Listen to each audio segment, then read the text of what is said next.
विधवा बहू का फैसला। महक की शादी रोहन से होती है। रोहन माँ बाप का इकलौता बेटा होता है, लेकिन फिर किसी कारण से रोहन की मौत हो जाती है। बेटा महक, तेरे आगे इतनी बड़ी जिंदगी है, फिर बच्चों की भी जिम्मेदारी। तू कोई काम कर ले। मैं तो कहती हूँ रोहन के ऑफिस में ही बात कर ले, शायद तेरे लिए कोई काम निकल आए। हाँ माँ जी, मैं भी यही सोच रही थी, लेकिन कैसे बात करूं, किससे बात करूं, कुछ समझ में नहीं आ रहा। अब वो क्या नाम था रोहन का जो दोस्त हुआ करता था, पहले तो बड़ा आता था हमारे घर। राकेश की बात कर रहे हैं? पर वो तो रोहन के बाद से कभी आया ही नहीं, पता नहीं कहाँ है वो। आया था, एक नहीं कई बार आया था, लेकिन मैंने बाहर से ही भेज दिया।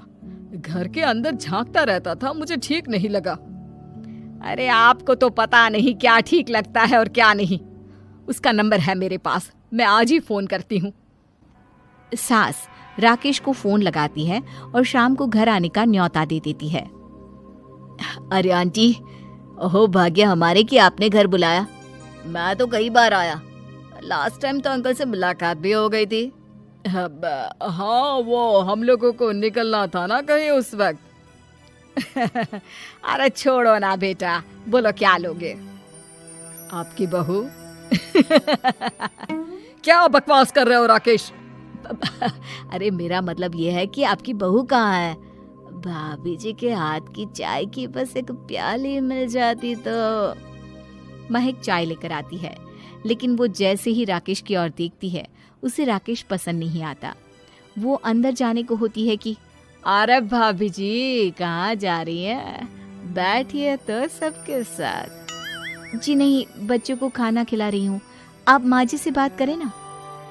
अंदर जाने के बाद सास कहती है, अरे बेटा राकेश, वो क्या है ना, वैसे तो तेरे अंकल जी की पेंशन आती है, साथ ही ऊपर 2 मंजिल मकान से किराया भी, तो हम लोगों का तो अच्छा चल जाता है। लेकिन महक, उनकी चिंता आप न करें आंटी, आदेश दें बस आप तो।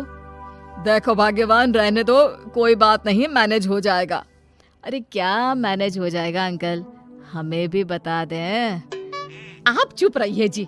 अब वो क्या है ना राकेश, तुझे तो पता है कि रोहन के 2 बच्चे हैं, उनकी पढ़ाई लिखाई का खर्चा बहुत है। हम ये चाह रहे थे कि रोहन के ऑफिस में महक को भी अगर कोई काम मिल जाता तो। क्यों नहीं आंटी जी, मैं हूं ना, मैं बात कर लेता हूँ। वैसे तो आप हाँ ही समझिए। महक भाभी को बोल देना कि कल तैयार रहें मेरे साथ ऑफिस चलने के लिए, मैं मालिकों से मिलवा दूंगा उन्हें।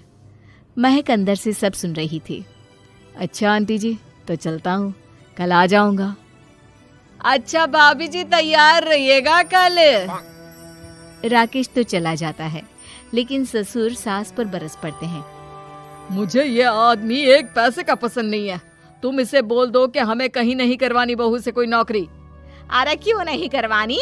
सारा पैसा मैं इसके बच्चे और इसी पर उड़ा दूंगी, तो मेरी बेटी को क्या दूंगी? जरूरत क्या है तुम्हारी बेटी को तुम्हारे पैसे की? अरे वो तो पहले ही बड़े पैसे वाले घर की बहू है। अपनी बहू की सोचो जो अब तुम्हारी बेटी जैसी है। बच्चे रोहन की आखिरी निशानी है।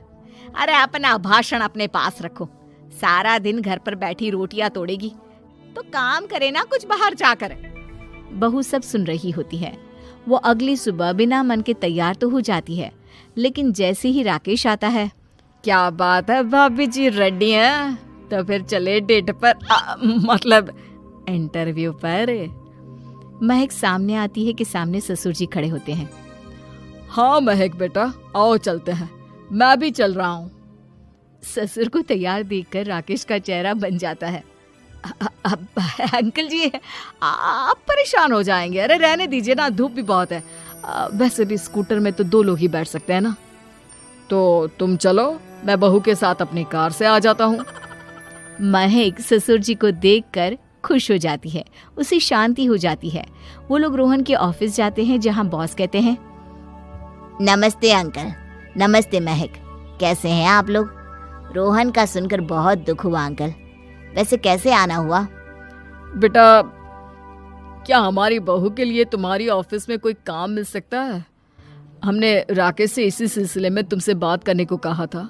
उसी के कहने पर हम दोनों तुमसे मिलने आए हैं। राकेश ने तो कोई बात नहीं की, ऊपर से उसने तो आज की छुट्टी ले रखी है, ऑफिस भी नहीं आया। बोल रहा था जरूरी काम से जाना है। महक और ससुर एक दूसरे को देखने लगते हैं। वैसे महक, क्या किया है आपने? इंग्लिश कैसी है आपकी? महक बॉस से अपनी पढ़ाई लिखाई और क्वालिफिकेशन के बारे में सब कुछ बताती है। ग्रेट, आपके लिए काम तो है लेकिन ऑफिस में नहीं। सर, मेरे बच्चे छोटे हैं, मैं फील्ड में काम नहीं कर सकती हूँ। मतलब वो काम घर से करना है, घर से रहकर बच्चे भी देखें और घर भी देखें, लेकिन हाँ, काम जरूर से करें। वो काम डाटा एंट्री का है, तो जब भी वक्त मिले काम करें, और इसके हम आपको अच्छे पैसे भी देंगे। महक बॉस की बात सुनकर खुश हो जाती है, उन्हें थैंक्स बोलकर घर आ जाती है। किसके साथ भेज रही थी तुम महक को? अरे वो कमीना, उसने तो ऑफिस से छुट्टी ले रखी थी, बात भी नहीं की थी उसने बॉस से बहू के काम के लिए। वो तो अच्छा हुआ कि मैं साथ में चला गया। हाँ, ठीक है, नौकरी मिल गई ना, इतना ही काफी है। समय बीतता है और एक दिन फिर दरवाजे पर दस्तक होती है। घर पर कोई नहीं था। महक दरवाजा खोलती है, देखती है तो सामने है राकेश। नमस्ते भाभी जी। नमस्ते, घर पर कोई नहीं है, आप कल आइएगा। अरे कैसी बात कर रही हैं भाभी जी, हम तो आपकी मदद के लिए आए हैं। वो क्या है ना, अंकल जी का फोन आया था कि आपको किसी मदद की जरूरत है। महक को आश्चर्य होता है कि उसके ससुर ने राकेश को फोन क्यों किया। वो ससुर जी को फोन करती है लेकिन फोन नहीं लगता। नहीं, हम लोगों को किसी भी चीज की जरूरत नहीं है, आप जा सकते हैं। अच्छा, एक कप चाय तो पिला दीजिए। महक चाय लेकर आती है। चाय पीने के बाद, रोहन मेरा बहुत अच्छा दोस्त था, उसने मुझसे कहा था कि वो रहे ना रहे, उसके घर वालों का, खास करके आपका ख्याल मुझे ही रखना है, तो मैं कल फिर आऊंगा भाभी जी। नहीं, माता पिताजी है नहीं, वो 4-5 दिन बाद आएंगे। आप उन लोगों के आने के बाद ही आइएगा, मुझे ये सब ठीक नहीं लगता।